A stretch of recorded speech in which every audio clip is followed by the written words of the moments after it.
Welcome to all of you, wherever you may be watching. This is Politics Today, live on Channels Television. I'm Sean Kimaloye here in Abuja. Let's get straight to it tonight. We get deeper. It looks to me that the cybersecurity levy matter is escalating, and it's escalating so badly, and the federal government gets to hear what the public, the Labour and opposition are saying tonight. We have an elder statesman to react to some of these issues and the implication. How does the Tinubu's government's policy and his administration sitting with the northern leaders and the northern elite? We'll be hearing from one of the northern leaders tonight on the program, of course. There is trouble brewing in the APC. In Ondo State, there is now a court order that has been obtained by one person who said the election or the primaries of the APC is a mega fraud. It looks like what happened in Bayelsa and in some other states, in Rivers State, I've seen in past election, the APC may suffer it again in Ondo State if care is not taken. So we'll be hearing all of those perspectives tonight on the program. Stick around with me, everyone. Let's serve you first and foremost your political roundup stories.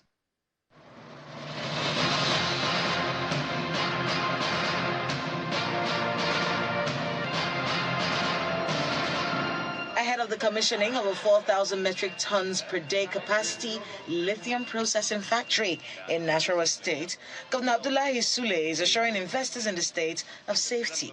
He says a security presence has been beefed up in the area, which has also enhanced agricultural activities in the state. Governor Sule stated this in an interview with the State House correspondents shortly after paying a visit to the Vice President, Kashim Shettima, at the presidential villa in Abuja. We also established what you call military super camp in the area. So there is presence of military in the area. And so there is all those kind of kidnappers, bandits, and so have all left. We don't have any as far as that area is concerned. Governor of Delta State, Sheriff Oborivori, has announced the withdrawal of the military from Okwama community. The governor disclosed this during a press conference at the government house in Asaba, noting that displaced people of Okwama community are now free to return to their homes. The House of Representatives has stepped down a motion calling for the suspension of the cybersecurity levy, which has elicited negative reactions from Nigerians. Honorable Manu Soro, who moved the motion on the floor of the House, explained that the levy was coming at the wrong time, considering the current living conditions of Nigerians.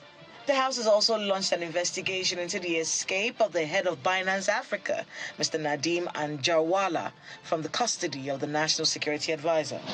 The River State chapter of the Association of Local Governments of Nigeria, ALGON, have condemned Governor Siminalayi Fubara for withholding funds meant for the local governments. At a state news conference in Port Harcourt, the chairman of Port Harcourt Local Government Area, Olwele Hunda, who spoke on behalf of the group, accused the governor of withholding the allocation meant for the local government areas since April.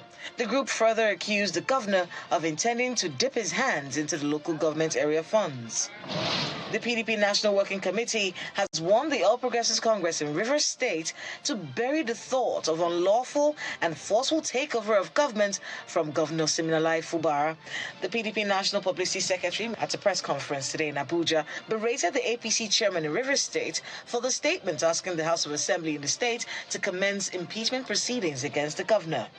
The fact that the Rivers State APC chairman, in his warped imagination, thinks he can direct impeachment proceedings against a duly elected governor not only shows the level of APC's arrogance and condescension for the people of Rivers State. The People's Democratic Party in Imo State has inaugurated a new caretaker committee to run the affairs of the party pending the election of new executives. The PDP Southeast Zonal Secretary, Mr. James Ugu, while inaugurating the committee, congratulates the new committee members, urging them to work assiduously to uphold their oath of office and unite the party in the state. I want to charge my fellow officers that henceforth we owe it a duty to the national officers of the party to discharge our duties creditably without let or hindrance, devoid of us that will not only tarnish our image, but bring the party into opprobrium.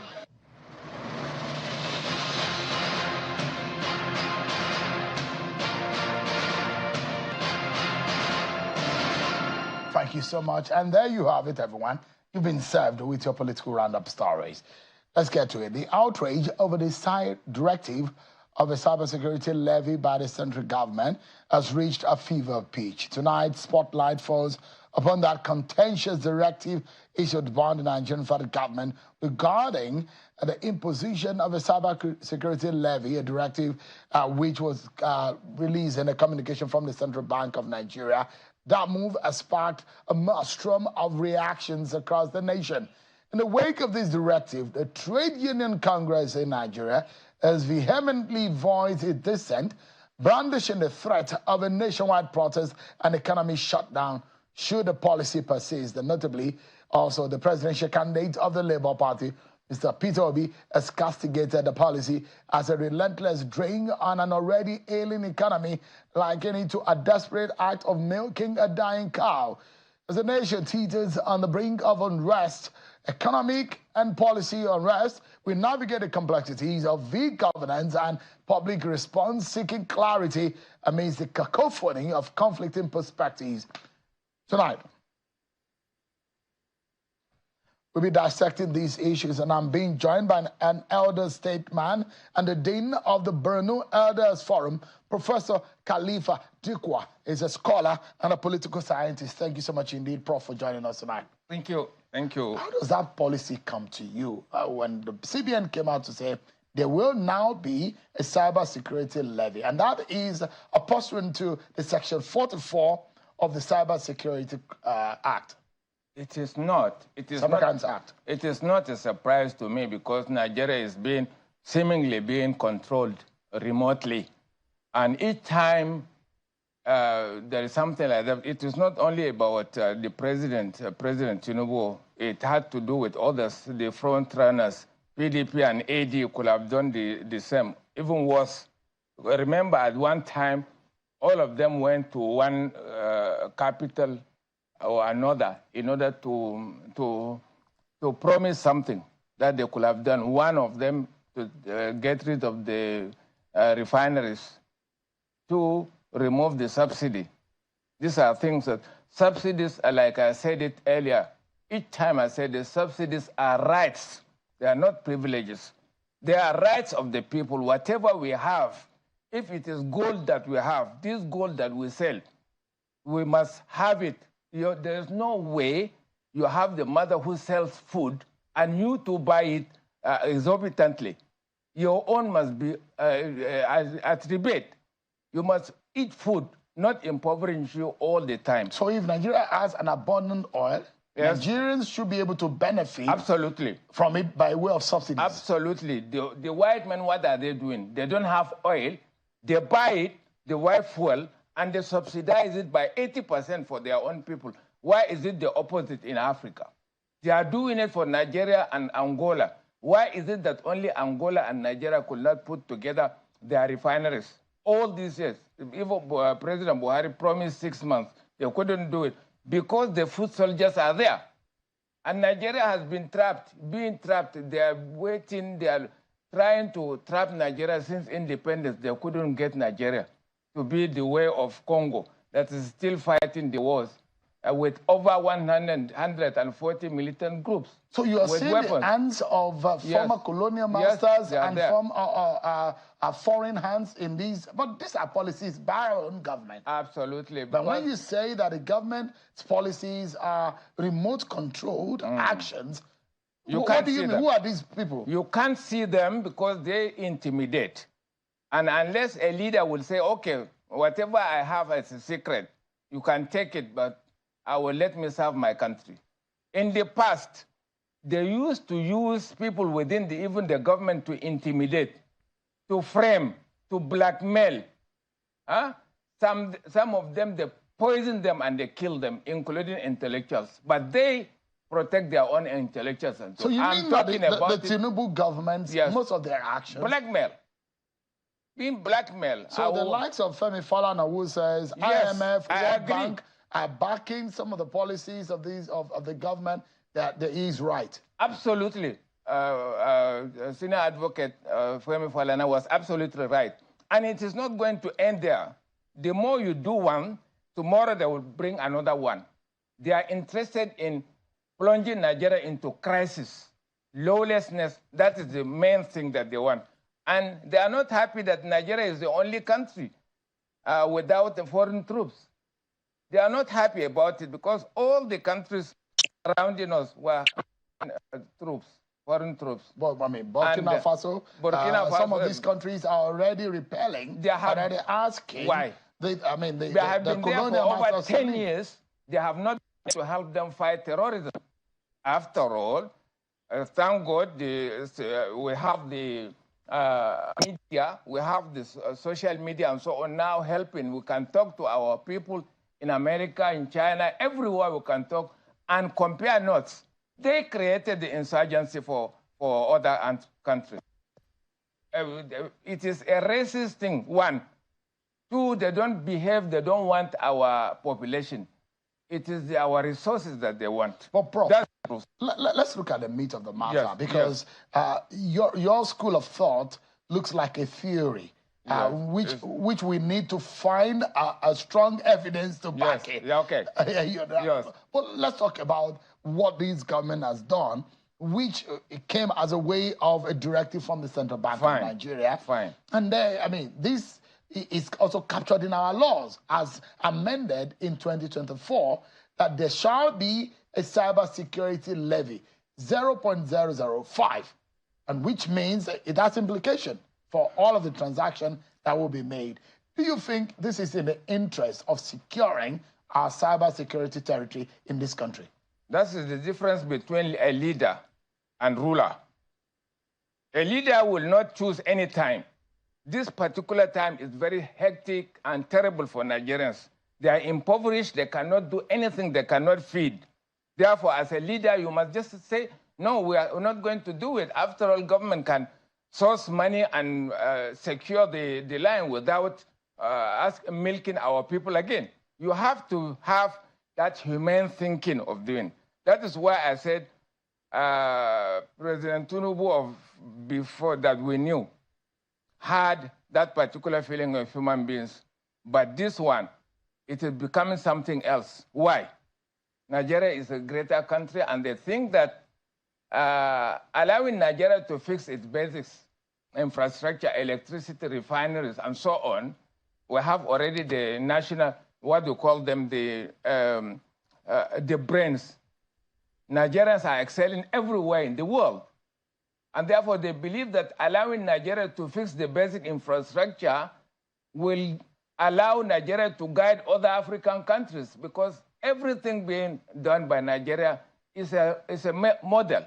And therefore, I just want Nigerian leaders to believe that once you are president of Nigeria, up to Mali, up to everywhere in Africa, you are their leader. And do not behave like a village headmaster. Yes. Therefore, whatever Nigeria does is very important. And therefore, at that time, we were not happy. President Tinubu chose ECOWAS rather than the Nigerian presidency. If he had not been elected president, he wouldn't have been chosen to be the chairman of ECOWAS. Why did he have to truncate the electricity that had nothing to do with ECOWAS? But it was a form of an economic sanction against those countries that have chosen military dictatorship other than democratic rule.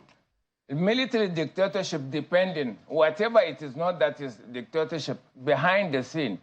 We said it on this channel several times that if you really know what is being done by French colonials behind the scene, you will not make a difference between military and so the president made a major error of judgment. Absolutely, major error, because they are different. Since independence, France had the right to pillage the resources by 100%. France had the right to train every personnel, military, police, everything.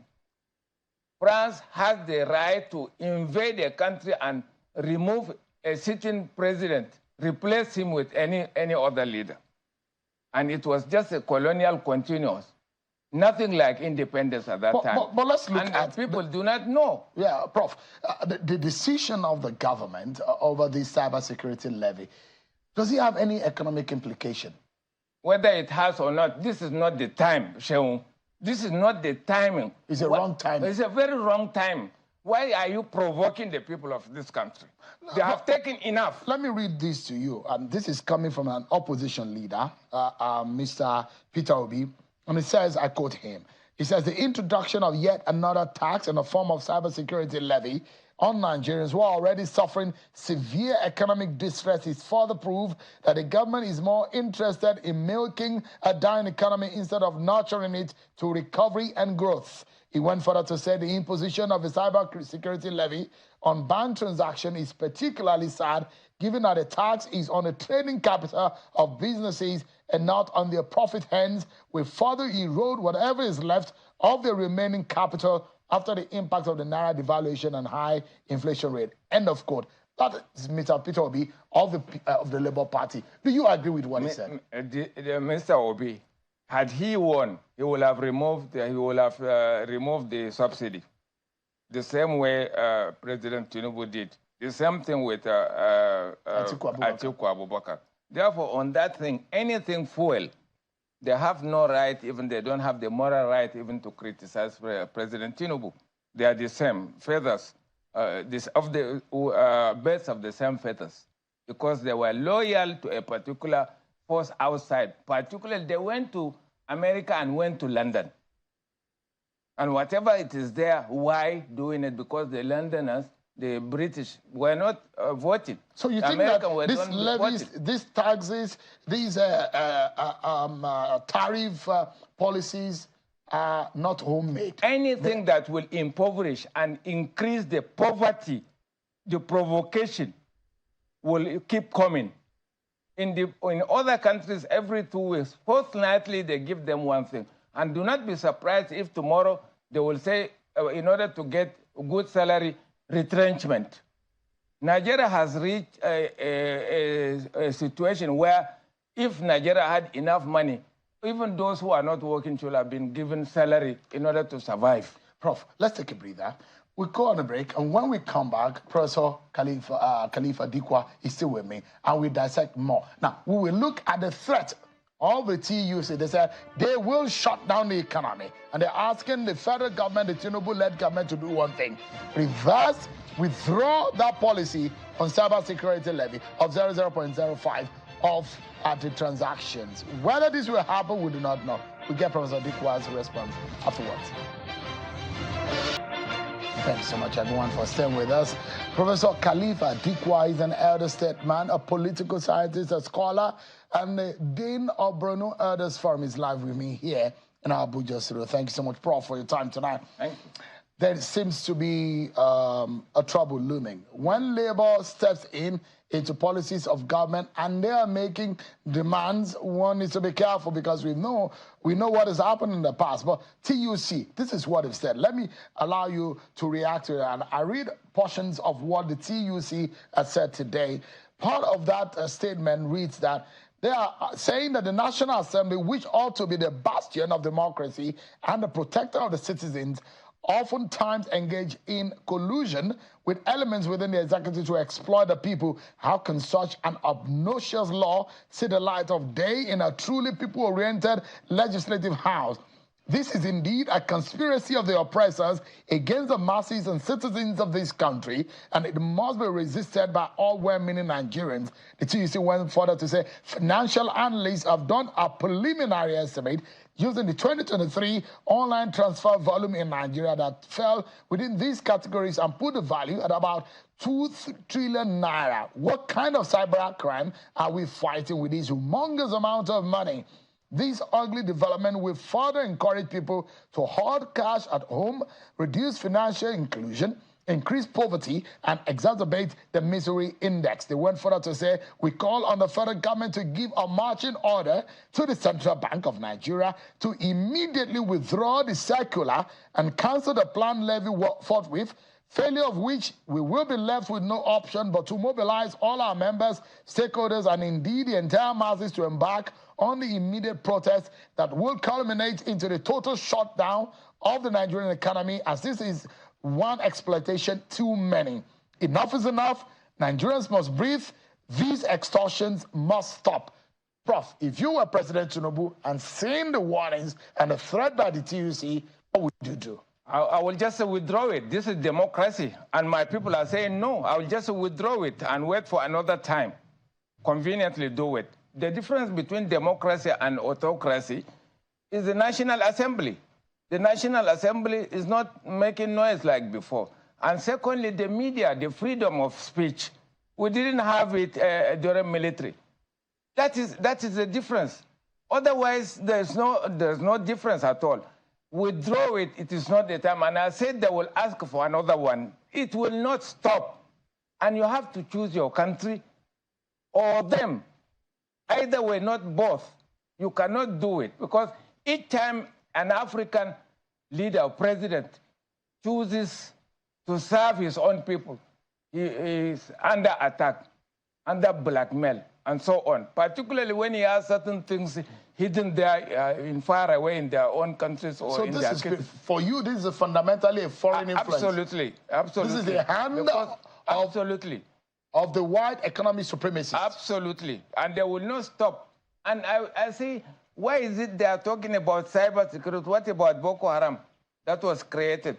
1984, I was coming back from studies. I saw this document. Actually, this insurgency of war, something like for Independence Day, they were waiting for an opportunity to plunge Nigeria into the chaos. They never got it time.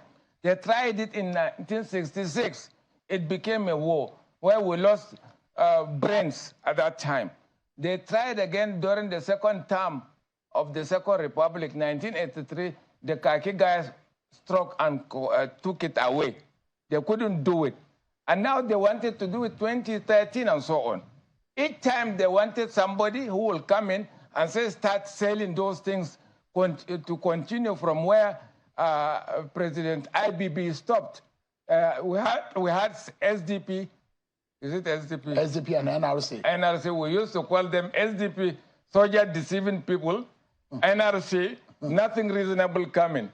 So under we have SAP, Structural Adjustment Program. And we had also TCPC, Technical Committee on Privatization and Commercialization. All those things were sold. They were private. They belonged to the people.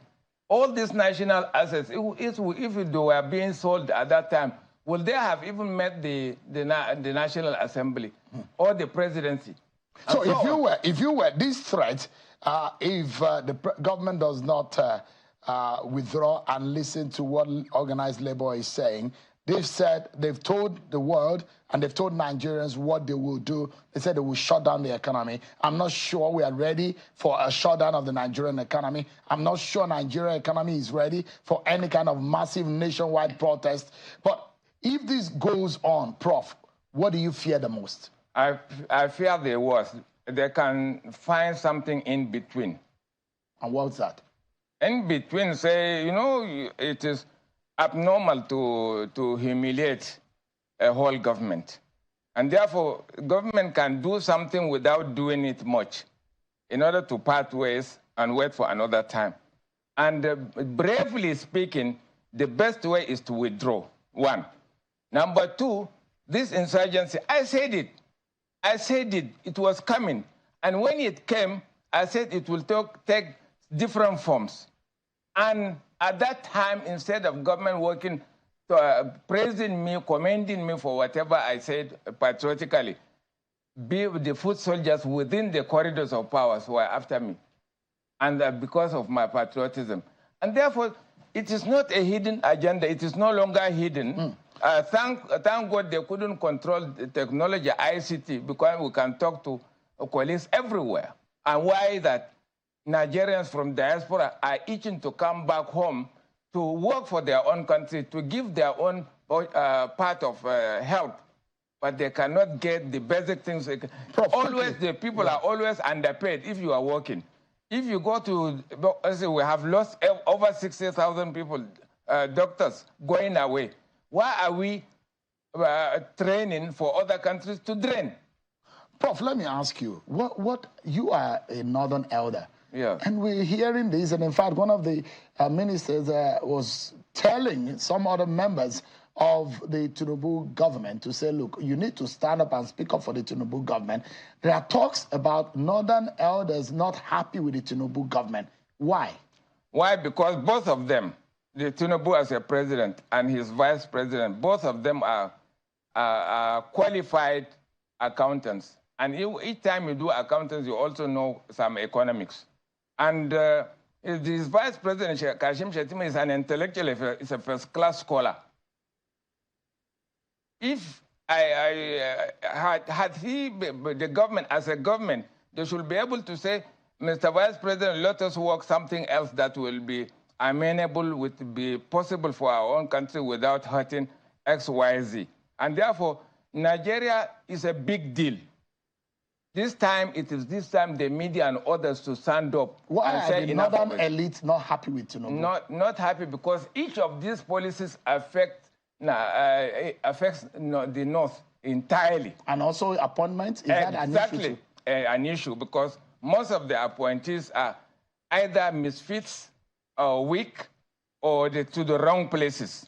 All the economics and so on, these are basic things that are taken away, like ICT, anything finance, anything works, department and so on, were lopsided. Not only, they cannot be northern elite alone. Even the southeast should be annoyed because Nigeria is more than Lagos. Prof, on a final note, if you were President Tinubu, this is just going to be 1 year.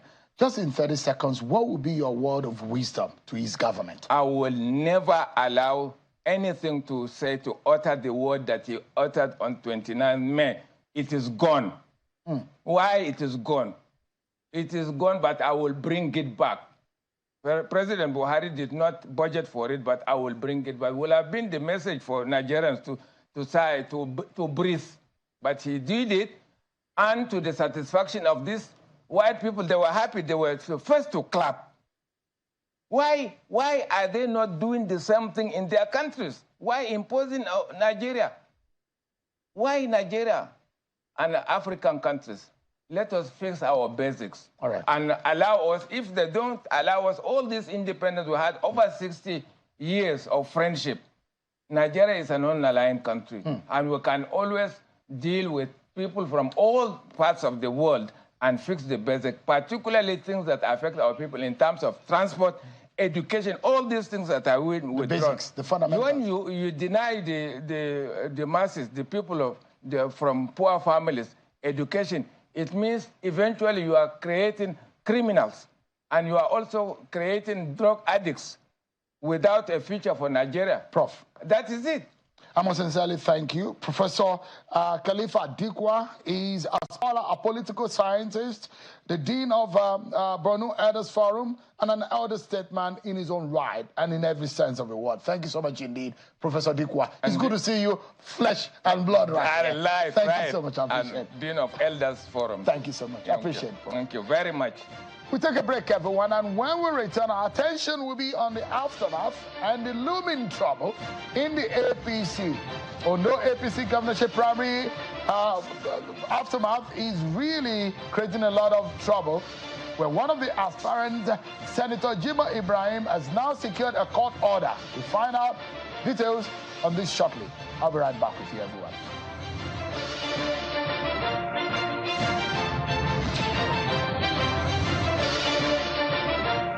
Senator Jimoh Ibrahim is still with me right here. He's agreed, he's gone to court, he has a court order, and he's explaining to us why he thinks that process is a mega fraud. Thank you so much, Senator. Apologies, we had some technical issues. Okay. But you said, and I asked you earlier, and I said to you, Senator, is it because you lost the election that you think that it's a mega fraud? It's a mega fraud. Why we say it's a mega fraud is that if you don't have election in one ward, right, that's okay, understandable. Now, if it's 2 wards out of 203, understandable. But if you distill that praxis to 203 wards, it's a mega, because you have converged complexity around large numbers. So we call it mega fraud. That's a mega fraud, whether you like it or not. And that is done by own. The report is based on INEC reports of their monitoring exercise. They are the statutory body that is required by law to monitor election. So it might be my word against your words. I said there was no election. APC says, oh, we conduct an election. Then the Third Empire have to talk. They filed their reports. We wrote a letter to INEC. We paid statutory fee. We got it approved. And then we got all the satisfactory copy of the INEC report. And just a minute. In this report, here are the language of INEC. In Ilaje local government, no election. In Ondo East, the collation center was under lock and key. Right? In Okitupa, election in 3 wards out of 13 wards. Now in Odigbo, the collation center was under lock and key. These are not my words, right? These are words lifted from the report. If you give me 1 second. Now, we did a table. We put 1 to 203. We now say name of local government and the ward under the local government. What INEC says. In 149 of those words, INEC used the word no election. Word by out of word. The 203. Out of 203. That is over 70% of the words in Ondo State. 149 out of 203. It's significantly massive fraud. But so did you report, because you have a process, and the court has said in several cases, is it Amechi versus INEC, is several cases that there are now political cases that have come out of our Apex Court, saying that internal processes of court are very fundamental. Have you gone through the process, the internal mechanism of the party, to ensure that your grievances have been laid? Thank you very much. You see, I'm 30-something-year-old lawyer, so I didn't just call to buy yesterday. Forget about my other education. Now, I've obtained the form for election. I wrote appeal to the appeal members. I was the only person that physically appeared before the appeal committee set up by the party. I took them through the process that this is complete fraud. In fact, there was no Congress election that will lead to even the primary election. I explained everything to them. I submitted over a 2,000-page document to them. After that, they dismissed the appeal. Then I wrote a letter to NWC through the chairman and legal advisor, acknowledge. Now, after I wrote the letter, I brought the attention to the fact that appeal committee has said X and Y as the last organ of the party. Look into this and do justice to avoid litigation. The review. So what do you want me to do again? But did you tell when the NWC, chaired by the chairman of the party, Abdullahi Ganduje, met all the aspirants? You were present at that, and some people took pictures. What did I tell you? What did you say there? Okay, I told the committee that you don't have conscience. You don't have conscience because I couldn't vote in my own election. I paid 50 million for the form. I will pay 100 million for verification of member validation, and I couldn't vote. And I called the national chairman on election day. Mr. Chairman, it's 3 o'clock. I'll not be able to vote because there's no voting taking place. He said he will send some people to me in the house. By 7 o'clock, those teams arrived at my house. And they told me they came to pick my vote. I said, how can you pick my vote? My house is not a designated political center, polling unit. So you cannot do that. It's strong. If you take my vote, what about the votes of others? Then the next is, okay, that local government will be cancelled. They will reschedule for... Look, Shehu, this is not right. We need to get things right. We just have to get things right. So you think your party got this wrong? We're completely wrong because there was no election. And once you don't have election, you cannot continue to manipulate the system. But the others seem to have acceded to the process. They think that everything was all right. Why is it only Jimoh Ibrahim that is crying foul? Maybe you don't know, you didn't get the record of appeal. I sent a letter to the appeal committee. My junior brother, Jimmy Odimayo, sent letter to the appeal committee.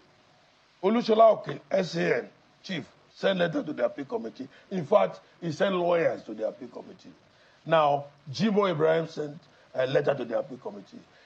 I'm the only one who pays so much for the verification of members as directed by the party.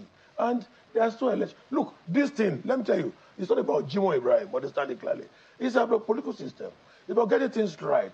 Reducing the complexities and the convergence of complexities around democracy to make sure we have internal democracy, which is sacrosanct to the democracy itself. Now, don't forget, there are 10 cases in which the Supreme Court have said, you cannot do it, even if INEC don't monitor it. Once you adopt a direct primary model in your internal democracy, you must make sure that candidates are given equal opportunity. Otherwise, we as a court, and I'm quoting Justice Okoro now, we as a court are taking as a policy that we will void whatever decision you come out with, even if INEC did not monitor that election. So we have to do it that way. Concerning the precedence of courts, yes. What do you fear that could happen in the case of your party in Ondo? We're asking for 2 prayers. Repeat the primaries. If you don't want to repeat the primaries, it's not a settled battle. Then it's not. The court of law. The court of law. From the timeline of, no, INEC. INEC is subject to court. INEC can say the exercise closes today, but the court can order even removal of any name from the list published by INEC and say remove by order of court. You put our court in the front. Let me tell you this about this election. Under the guidelines, APC guidelines, issued to us, copies of which are obtained from INEC, it said open secret ballot. No single ballot paper was printed. How do you do the voting? Wait, just a minute. Yeah. Under the guideline of our party, they said the moment you finish accreditation, you go to voting. After voting, at the red thumb of your hand, blue ink will be marked on it. We didn't have any ballot paper. How do you come by blue ink? Where you have the evidence. Oh, these are guidelines. Before you do primary, you have to file the guideline under which you conduct your primary before INEC. Now, they are already there as documents. Now, the issue is that what we call the doctrine of substantive compliance. You know, so did you comply with your own guideline? You say option A for open ballot, secret ballot. Where is the ballot paper? Do you know where we can ask leave to inspect materials for the election? So if you don't have any good ballot paper printed, how did you come by the election? Now, I told you lastly that His Excellency, Governor of Kogi State, on the 28th, wrote a letter to INEC and requested for change of collation center. See, Supreme Court said, once you have marked out a specific place for voting or collation, you must, instead you give notice to all the parties, you must make sure that you are adherent strictly. So you think that by that action, he voids the action of the committee? On the 28th, he wrote a letter to INEC and said, we want to rec. That want to change, we are changing the venue of the collation.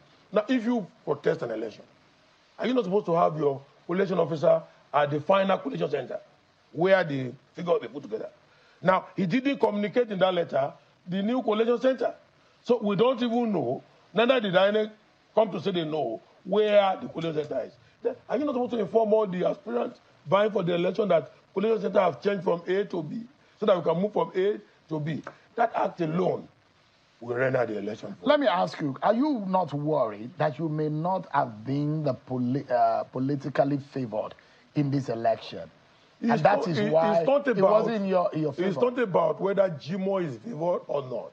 It's about GMO contributing to development of the system. This is politics, Mr. Ibrahim. It doesn't. I'm a senator. Yes. What is more politics? What can be more? No, this is politics, and the fact remains that there are a lot of things that are unsaid, that are unseen, that happens behind the scene, that make up what we see, politically speaking. And that's what I'm asking. Maybe the powers that be do not want Jimoh Ibrahim. That is not a problem. Would that satisfy you? That is not a problem, as long as you comply with the process that will take Jimoh Ibrahim out.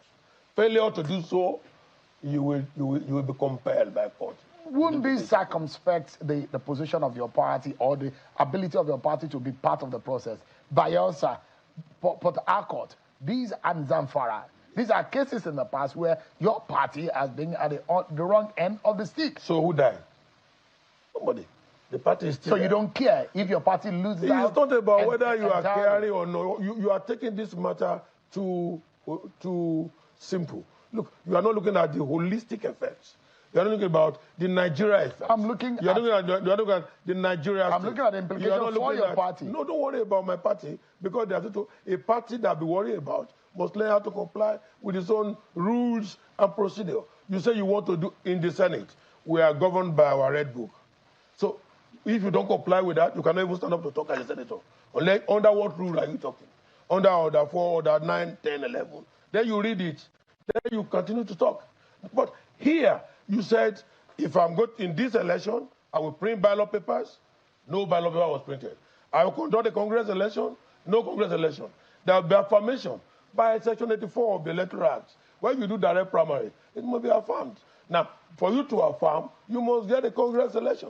In the Congress election, according to the annual paper, voters are 21 in all the 203 wards. So your party failed the compliance, the substantial compliance with the rules. The rules are not compliant. If you don't comply with your own rules on the final note, because I need to take you to national issues, since you are a national political figure, you will fight these to the very end. That's what you said. Up to the Supreme Court. We keep using the word fight. It's not, we are not fighting anybody. Actually, Ayedatua is a friend. A legal process is a What we battle. are saying is that you must get this to Supreme Court for Supreme Court to rule that this is what you should do. Okay, if I don't fight it, what happens next year? Another election, then you write the figure. Is this a battle against Ayedatua? Is it that you don't like Lucky? No, not about Lucky or about anybody. It's about the fact that my party has not complied with the guidelines that it's set out to say I will comply with. Right. I will do up to A4, you have not done it. These are the collation centers. You change them. Yeah. You lock them up. Now, these are the voting polling units. You are not accessible. And these are not my words. You know, we did a table, like I told you. You know, we put 1 to 203. We name the local government and the wards. And then we say, in Igbo Tako Ward 1 or Ikoya Ward 2, we keep, let's say, what did Annex say? We put inside the table. In 149 of the wards, out of 203, Annex says no election. Senator, on the final note, let me take you on a national. It's going to be 1 year that your party, the APC, and President Bola Tinubu has been in office. Yeah. And you can see, Prof described and said that some of the policy, you can see foreign hand or foreign influence on some of the policy of this government. Are you worried about the perception and how the Nigerian masses are receiving the policies of your government? I'm not deeply worried. But when I came here some months ago, I told you go and borrow money. You shouted at me here, Shion. So what has happened now? The federal government borrowed 2-point-something billion 2 weeks ago from World Bank. They borrowed 3 billion at that time from JP Morgan or whatever it is. Now you are telling me, you are shouting on me, it's not as easy as that. You know, I did PhD in management science from campus. You think I don't know what I'm doing? Now, what I can see clearly is that Asuwaju Bola Ahmed Tinubu have a very fantastic strategy. Very nice strategy. The strategy is robust, well-defined. But strategy is governed by 6X. 1, structure. You might have a fantastic strategy where you are first class, well-defined strategy, but the structure is not there. Now, I think the strategy is arrested by the structure. The structure arrested the strategy. So, overall speaking, the strategy could not percolate or trickle down as much as it wants in the Renew Hope agenda to the people that to be affected by its system. What system are we operating in Nigeria? Do you think the current system can carry the strategy? If you have a strategy and you don't have a system, what will be the result at end there? So because we need to go, so what would you say the government should be doing right now? Because Nigerians will not be that patient. Because these policies are biting. Just in 20 seconds. You have to dissolve the cabinet. You have to come up with knowledgeable people. The cabinet is too cold, and the ministers and the effect are not seen. And some of them that be accused of corruption should be dropped immediately. If you fail to do that, you will be carrying their burden alongside with you, and I think that would be terrible for our country. Senator, I can't see so many of the minister in the first grade of the box. So I think a lot of them are in the BC grades, and they should just remove them. Yeah. So we don't have our A grades. Yeah. Thank you so much, Senator Jimoh Ibrahim, a sitting senator. Thank you so much indeed for your time tonight. I appreciate it. Thank you. Yeah. Just before we go, let's tell you that a former Minister of Aviation, Mr. Hadi Sirika, will be arraigned tomorrow on a list of allegations and charges which have now been made public and brought before the court. We're following these for you and covered out for you. Thank you so much, indeed, everyone, for watching. I'm Sean Akimale. I'll see you tomorrow, God willing. God bless Nigeria.